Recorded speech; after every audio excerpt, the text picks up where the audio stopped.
Assalamualaikum warahmatullahi wabarakatuh. Alhamdulillah, pada kesempatan kali ini saya Hikmah Muftiana akan mempresentasikan proposal penelitian saya yang telah saya ajukan pada aplikasi Litap Dimas. Bapak Ibu reviewer yang saya hormati, judul penelitian saya kali ini adalah Tradisi Perahu Baganduang sebagai Warisan Budaya Tak Benda Provinsi Riau, Analisis Semiotika Roland Barthes. Penelitian ini berangkat dari sebuah tradisi khas kebudayaan Kabupaten Kuantan Sengingi, tepatnya di Lubuk Jambi, Kuantan Mudik, yakni tradisi perahu baganduang. Baganduang artinya bergandeng. Perahu baganduang merupakan gabungan dari 2 atau 3 perahu yang digabungkan menggunakan bambu, kemudian dihiasi dengan ornamen-ornamen tradisi khas daerah Lubuk Jambi. Tradisi ini sudah ada sejak zaman kerajaan dahulu sebagai alat transportasi para raja. Seiring berjalannya waktu, tradisi ini dilakukan untuk mengantar air limau atau dalam istilah masyarakat Lubuk Jambi menjemput limau yang dilakukan oleh calon menantu kepada calon mertua sebagai tanda lamaran kepada anak gadisnya. Tradisi ini biasanya dilakukan menjelang Hari Raya Idul Fitri, kemudian tradisi ini terus dilestarikan dan dijaga sebagai bentuk kearifan lokal masyarakat daerah Lubuk Jambi, dan pada tahun 1996 tradisi ini digelar dalam bentuk festival tradisi perahu baganduang hingga saat sekarang.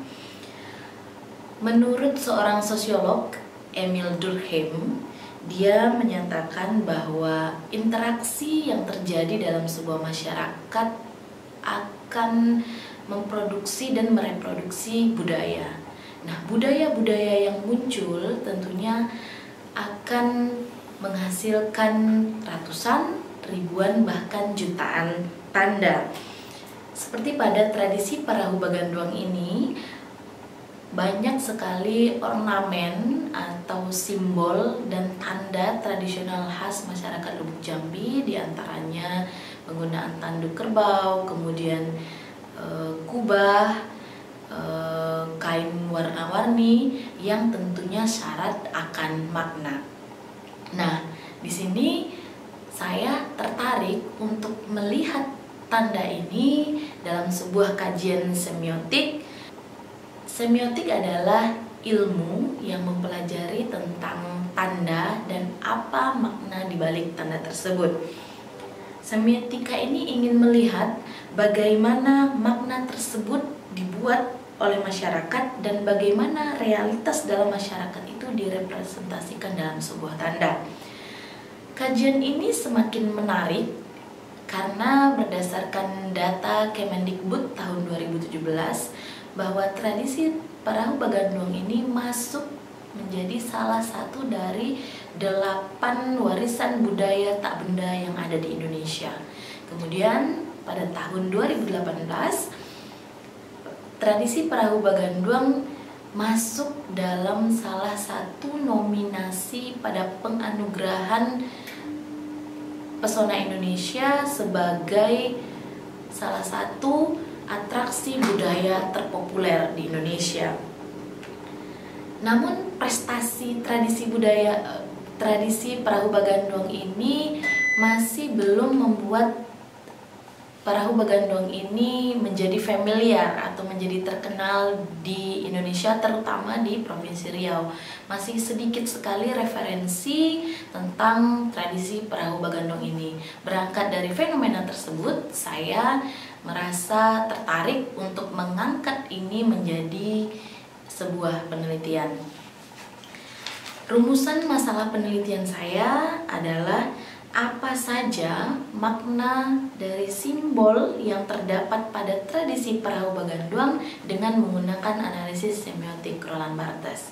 Tujuan penelitian saya beriringan dengan rumusan masalah tersebut, bahwa untuk menganalisis simbol yang terdapat pada tradisi perahu baganduang, dengan menggunakan analisis semiotik Roland Barthes. Landasan teori yang saya gunakan pada penelitian ini adalah teori semiotika Roland Barthes. Roland Barthes mengenalkan dua istilah dalam memaknai tanda, yakni denotasi dan konotasi. Denotasi adalah bentuk fisik, deskripsi yang sebenarnya dari sebuah objek, sementara konotasi adalah makna yang terkandung pada objek atau tanda tersebut. Tanda memiliki makna ideologi yang tidak muncul dalam ruang hampa.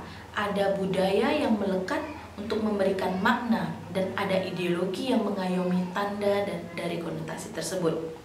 Seperti yang terlihat pada peta tanda Roland Barthes, di sana terlihat ada dua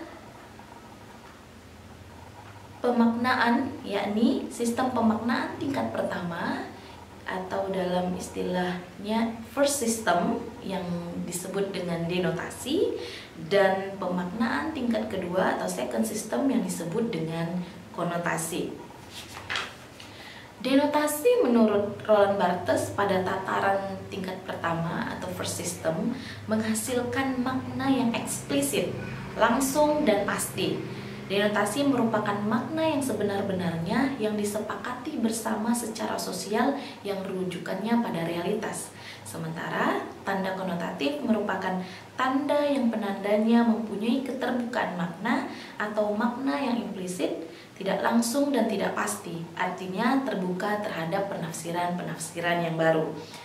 Menurut semiolog Barthes, denotasi dapat dikatakan merupakan makna objektif yang tetap, sedangkan konotasi merupakan makna subjektif dan bervariasi. Berdasarkan teori tersebut, saya ingin melihat makna denotasi dan makna konotasi yang terdapat pada simbol yang ada pada tradisi Parahu Baganduang di Kecamatan Kuantan Mudik, Lubuk Jambi. Kemudian metodologi penelitian. Jenis penelitian ini merupakan penelitian lapangan dengan menggunakan pendekatan kualitatif, deskriptif kualitatif, dan untuk penentuan informan. Dalam penelitian ini saya menggunakan teknik purposive sampling, yakni memilih informan berdasarkan rumusan dan tujuan penelitian saya. Teknik pengumpulan data dalam penelitian ini saya menggunakan 3 teknik pengumpulan data. Yang pertama melalui wawancara mendalam atau depth interview terhadap informan. Informan saya kali ini adalah tokoh masyarakat dan para tetua Ningyak Mama yang ada di Lubuk Jambi yang memahami mengenai tradisi Parahu Baganduang. Kemudian teknik pengumpulan data yang kedua, saya menggunakan teknik observasi untuk melengkapi dan menggali lebih dalam mengenai tradisi Parahu Baganduang. Kemudian teknik pengumpulan yang ketiga yakni dokumentasi sebagai pendukung dalam penelitian ini. Teknik analisis data yang saya gunakan adalah menggunakan teknik analisis semiotik Roland Barthes seperti yang telah saya jelaskan sebelumnya. Saya terlebih dahulu mengidentifikasi simbol apa saja yang digunakan, kemudian saya mengetahui makna melalui analisis semiotik Roland Barthes. Lokasi penelitian saya saat ini tepatnya di Lubuk Jambi di Kecamatan Kuantan Mudik, Kabupaten Kuantan Sengingi, yang rencananya akan saya laksanakan pada bulan Juni hingga Juli tahun 2021. Hanya demikian presentasi proposal penelitian saya kali ini. Salah dan hilaf saya mohon maaf. Saya ucapkan terima kasih atas perhatian. Wabillahi taufik wal hidayah. Wassalamualaikum warahmatullahi wabarakatuh.